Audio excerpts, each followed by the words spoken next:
All right, here we go, Mr. Thera. So we've got our hula hoop. Again, I try and get a piece of equipment into every student's hand if possible.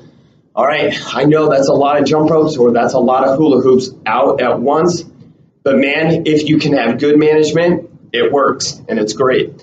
So here's what I would do. I'd have every student get out a hula hoop. I'd make them take it back to their spot, or if you want to, you can have them spread out in the gym so that they're not necessarily on their home base. All right, so we've got our hula hoop down on the ground. All right, and as a way to get kids moving right away so that you have every kid on task, as soon as they pull that hula hoop out of the stack or wherever you've got it, have them start inside the hoop and you're just jumping in and out, in and out, in and out, in and out, in and out, and let every kid get set up. Let them go for about 20 seconds. It's all right. This is good cardio for them. All right, so we've got in and out. Again, just like jump rope, we can go skier style, side to side. And we can do scissor, one foot in at a time. And then you can start having a little bit of fun with it. You can have the hula hoop then turn into a circular balance beam. Oh man, can you see if you can balance all around the hula hoop? How many times can you get around before I say stop? All right, so you can work on balance. Then you can start having a little fun with creativity and imagination. All right, so your hula hoop just turned into a giant model puddle. Your parents wanted to get you as dirty as possible, so they want you to 2-foot jump, make a big splash, and then jump out. Turn around, make a big splash, jump out. All right, have fun with this. The little kids eat this up, man. So now that they've got the 2-foot jump down, now go with a little storyline that your parents just washed all your clothes, but they want you to still have fun, but now you've got to jump over the mud puddle. 2-foot jump, over. Turn around, jump over the mud puddle. Jump over the mud puddle. All right, jumping over the mud puddle. Then you can work on your leaping.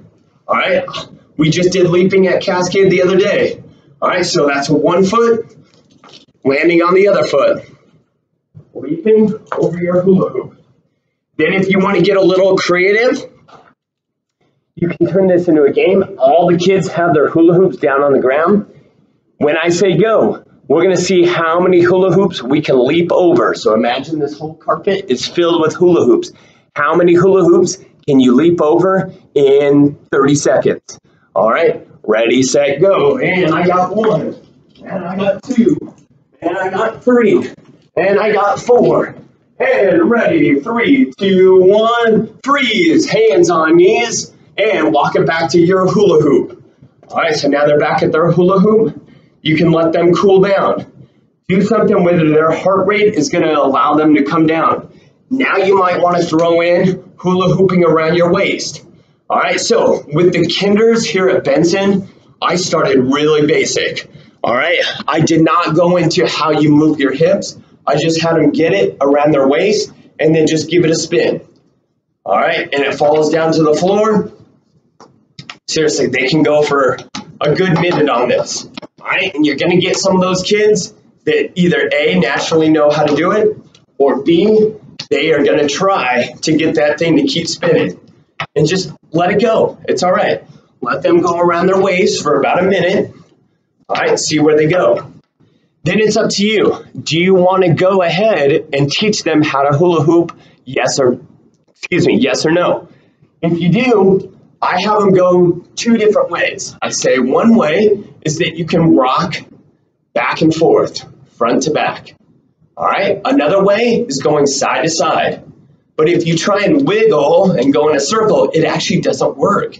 So hula hooping around your waist, it's either going back and forth or side to side. So you can tell them whichever way they feel more comfortable with, or they can try both ways. I like to go 1 foot in front, 1 foot behind, and I like to go front to back. So I'm going to put it around my waist, I'm going to give it a spin, and then I'm going to go front to back. All right, here we go. Ready? Spin it, and front to back. All right. Now, because I have a smaller hula hoop, that one's actually kind of hard for me to keep going. But I would make sure that I have maybe one of my bigger hula hoops so that I can demonstrate successfully for my students. All right, so that is a little bit of hula hooping. And then, of course, you can have a little bit more fun with it. I like to teach them this one. Again, great for the younger kids. I have them hold it out, and then I say, all right, when you're ready, you're going to let go of your hula hoop, and you're going to try and jump through before it hits the ground. And jump through. Oh.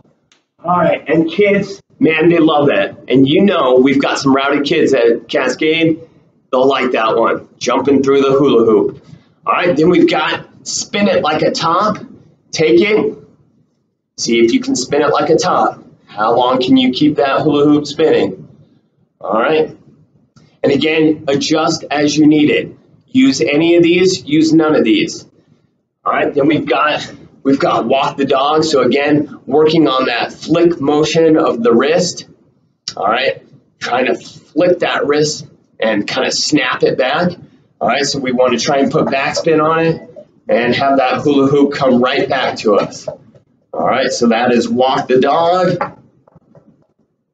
All right, then a game that I love to play. This is great if you have a single class. Doubles, it gets a little bit scary. But this is called no bump bumper cars. Your hula hoop just turned into a car. Your job is to roll your car to see how far you can get it.